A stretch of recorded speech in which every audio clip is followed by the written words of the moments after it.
Oh, what's up, GameLeapers? Mid lane Eggs is back again. Hope you're all as keen as we are for the next patch. And in this video, we're going to be covering the 15 best mid laners for 11.8. And at the end of this video, I'm putting the power in your hands because I want you to choose the champion who is going to be number one. And I also thought we'd get this video out to you ASAP so pro guys can copy it again. So who are you going to have the best chance of carrying on in a week's time, guys? Who are the powerhouses? Well, we're about to find out. Now, I don't just sit here and list the champions that are going to be OP. That's way too easy. I break down in as much meta detail as possible why these champions are going to be the top picks so you can better understand what makes them tick. And if you want even more of me breaking something down, a better understanding of Season 11, then make use of the amazing GameLeap website. Challenger, courses, guides, videos, thousands of summoners have signed up and are frothing my daily uploads, so get around it, guys. I wouldn't be saying this if it wasn't legit. Links as always in the description and comment section. Alright, let's get into it, and starting off the countdown, we have a Master of the Wind, and after a buff last patch, Yasuo has proven himself to be one of the better mid laners again, and thankfully, nothing is going to impact on his improvement next patch. Well, you might lose more games because Leblanc got a massive helping hand, but generally speaking, there are not many big compound changes, if you like, affecting the balance of play. So last patch, when Riot buffed your AD per level, this made you even more of a mid to late game weapon, and this is actually great because in the early game you do very well, and it's later in a game where you can get chain CC'd and blown up in teamfights. No doubt that is still a warrior, especially with the lifesteal from Immortal Shield bow practically gone, but when a champion like Yasuo has close to a 52% win rate across the board, you know they are OP. Your autos hit harder, your Q, your R, and barely any champions, let alone mid laners, have the tankiness to deal with all that DPS. So 11.8 Yasuo, guys, makes it in at number 15. Now, just ahead of Hasagi, we have a champion who is going to be nowhere near as strong next patch, guys, because for Sylas, Lucidity boots, listen to this, are costing an extra 50 gold. How on Summoner's Rift are you going to afford these bad boys now? I'm joking, of course, this nerf is smaller than my... Okay, I can't do that joke, but yeah, this doesn't mean anything. The Unshackled is back in power, and like Yasuo, there was one change last patch that has really propelled you to the cream of the crop. So when you steal an ultimate, you no longer lose your passive stacks, which could happen. And if we think about the 11.6 buff to your attack speed and your passive, the last couple of patches have been very kind. More DPS in fights and more kills, more conquest stacks, that's what you want. Even with the Everfrost nerf from last patch in terms of Glaciate's damage, it still travels as fast and the slow and root haven't changed, so you can combo with this as well as any other champion. It allows you to hit your Q, your chains, and to win games. So 11.8 Sylas, guys, very strong still. Now, speaking of very strong, this champion has been so for the whole of Season 11, and for Galio, your best mythic is getting a bit of an update next patch. So Hextech Rockabelt is now giving you 6 magic pen for 100 less health, and for the Colossus, it may seem like HP is the more important stat, but you're still getting enough of it, and the magic pen can actually be huge. Your AP ratios and base damages are high, so having more of this converted into magic pen can do a surprising amount of damage. Now, seeing as other champions can buy Rocket Belt and make use of the magic pen, Galio actually becomes even more valuable because of your innate magic resist and allows you to nullify the AP threat on the enemy team while still posing a threat yourself. You know, with your charge taunt combo, and as Galio himself says, let's go mess up some mages. Well, one of these mages is coming in at number 12, guys, but she has a lot of power and can dumpster pretty much anyone, and this is Anivia. Now, Everfrost got nerfed last patch, yes, but you still have a top 10 win rate out of all the mid laners, and you're not just limited to buying Everfrost. You can choose Luden's Tempest for burst damage, you can trigger the Ekko passive multiple times with your ultimate, and you can also build Leandri's Anguish if you're against a tankier composition or if you want a ton of cooldown. Keep in mind as well that the interactions and details that make you OP are still here. The fact your E does double damage when your Q just clips an enemy champion is huge. Your ultimate's cooldown is so low at later levels that you can have it pretty much up permanently in teamfights, and your basic attacks travel faster and take less time to throw out. Great for CSing and harassing. So another great patch for Froggen's Child. Now, this next champion, guys, is one of the most banned mid laners in the game, and there's a reason for that. Katarina is a massive pain to play against. Well, she can be a pain when she gets a lead, and that's the thing, guys. She is in such a strong spot at the moment that you are going to be banning her even more. Now, what's scary is that Kat's win rate across the board is over 51%, and for a champion as mechanically demanding as Katarina, this is very telling indeed, because the harder the champion, typically the lower the win rate, and it just goes to show how good Kat really is. The Nash's 2-Thrush and Riftmaker combo is one of the best out there, and if you pair this with Conqueror, your damage in fights is nuts. The on-hit you also get with Nash's that gets pumped into your ultimate is OP, there's no other way to describe it, and magic resist items are pretty trash in general. So if you can show a bit of patience in the early game, no reason why you can't 1v9 on the sinister blade of Noxus. Now we're traveling to Ionia for this next champion, guys, and kicking off the top 10 is Ahri, who has a 53% in Diamond and above. And the main reason, guys, is Everfrost. When you land its active, it allows you to land your Charm, your Orb of Deception, your full combo, and there's no way anyone survives it, especially if your teammates are nearby. And after your Everfrost, guys, if you buy Cosmic Drive, it is absurd. Like the haste you get, this allows you to throw out multiple Qs and E's during fights, so you can then seduce more enemies and kill more enemies. With the damage and CC in the game at the moment, your kit is ideal for any team composition, and you also have insane wave clear and mobility. Just play around those cooldowns and hold on to your charm in the laning phase. Now, one champion Ahri can do very well against is coming in at number 9, and this is the buff Leblanc. And if you watched our top champions video, you will know that Riot have put an extra 10 damage into your Q at every rank, and of course, when you detonate your mark, this damage is now up 20. So if you were to just QW the enemy mid laner, this is doing an extra 30 damage, and I'm not sure how many of you have played against Leblanc this season, or as her, but damage was certainly not the problem, especially with Luden's Tempest and Sorcerer shoes in there. So this is going to give you more harass, one-shot potential, and because you're going to get more kills, snowball and carry potential too. The Q buff is also useful for securing those pesky cannon minions under your turret, so if you want kills next patch, guys, I'm not sure if there is a better champion than LB. Now, one mid laner who is getting nerfed, guys, next patch is coming in next, and this is how broken Annie is. She can cop a nerf and still be in the top 10 mid laners. So Riot are increasing your W's mana cost, but seriously, this could be as useless as that Lucidity Boots nerf. By the time you max your W, you will have your Ludens or Lost Chapter at least, so mana isn't even an issue, unless you were to go with a new Hextech Rocket Belt as your mythic. And you might do, because Magic Pen is an amazing stat on Annie, but the thing is, guys, that Ludens offers the same Magic Pen when you buy it and in its mythic passive. So you're only really buying Rocket Belt for a little more AP and the active, so you can dash and tibbers into people. But yeah, the fact we're talking about which mythic is more OP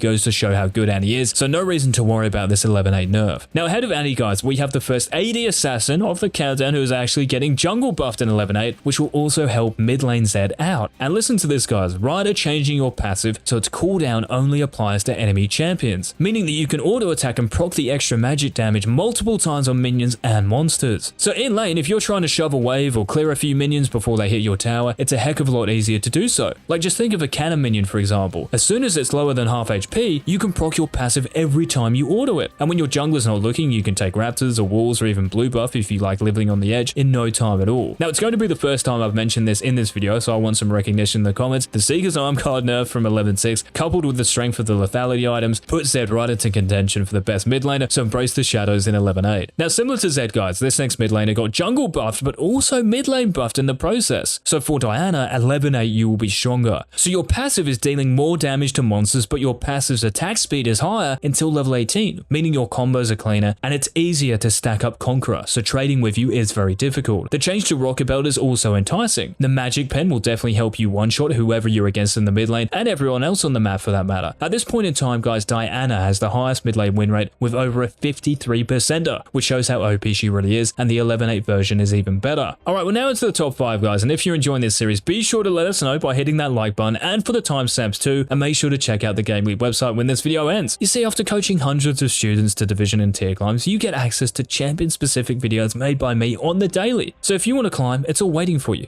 Links down below. Right, now kicking off the top 5, guys, we have a champion who hasn't featured in this series at all this season, but the 11-8 buff to Vladimir has pushed him right to the top. That's how significant it is. So your Q's cooldown is lower at later ranks, and this will only be on a 4-second cooldown at level 9. 4 seconds. So your trading in lane, your sustain, it's all better, and your all-in is also a lot scarier because you can now get an extra Q off at the end of your combo if the enemy looks as if they're going to survive your ultimate. We also have to throw in the Rocket Belt change, and the extra Magic Pen will make your harass and all-in more potent. So 11-8, guys, is the best patch in ages for the Nocturne Vampire. Now, just ahead of Vladimir is a champion risky to blind pick because you can get hard bullied in the early game by mages, but if you can get to level 6 free of charge, Nocturne is arguably the best hard carry mid laner going around. You'll sustain through your passive, your wave clear with your Q, your safety with your W, and setup with your E. There's a lot going for you. You also have a bit of build diversity on your side. You can build Dustblade if you're up against squishy enemy champions, but statistically, there is a better build out there that you have to start using to win games on repeat, and that includes Stridebreaker and Steric's Gauge. The combat stats from both are insane, and the much complained about Stridebreaker active stops enemy squishes from escaping and gives you the stickiness you need to never get kited. I have a feeling Riot will take aim at this soon, guys, so get around the paranoia before it's too late. Now, these next 3 champions, guys, I'm going to mix it up here because I want you to decide who the most OP mid laner is going to be out of these 3. I mean, you could pick any of them to hold that number 1 spot, so here we go. The first is Talon, and for those of you using your Nocturne Diplomacy and High Elo, you have a 58% win rate. 58%. In fact, Talon's number 1, guys. I'm making an executive decision here. No, I'm joking. It's still up to you, but this proves how good Talon is, right, in the right hands. Your synergy with Prowler's Claw, the vulnerability of mages, the buffs to your Rake and Wave Clear in previous patches, it's pretty hard to argue against. Now, the second option you have is Ekko, and I bet you weren't expecting that. You see, with the new Rocket Belt, guys, as I've said a few times already, this gives you more kill threat, and no doubt you are going to get more kills, but there's another reason why why I like Ekko. He's a great counter to all the popular mid laners you see like ZIZZ, Talon, Katarina because of his ultimate. And even in the bigger picture of League, there's so much damage and CC and mobility. Ekko is one of the few champions who has the slipperiness to survive a lot of this and the damage to still one-shot pretty much anyone. Now the last champion you have to choose from, guys, for the #1 mid laner of 11-8 is Qiyana, who has boasted the #1 spot for a patch or two this season, and seeing as nothing is really impacting you next patch, you could well be the best mid laner for another one. Now I said yesterday that Qiyana has a 55% win rate in Korean high elo, so it's not quite on Talon's 58% level, but it's still damn high. The 11-5 busts to your W and ultimate have seen Qiyana played a heck of a lot more across the board, and like Talon, your synergy with Prowler's Claw and how easy it is to kill mages make you very powerful. Throw in the Serpent's Fang buff from 11-5 and the Serylda's Grudge buff from 11-7, and you have yourselves one of the best champions, let alone mid laners, on the Rift. So guys, who is it? Is it Talon, is it Ekko, or is it Qiyana? Type your #1 in the comments down below. As always guys, thanks so much for watching, and we'll actually be releasing the best 11-8 top laners video later today, so do not miss that banger, hit that sub button and the bell, and until then, this has been Coach JIZZ.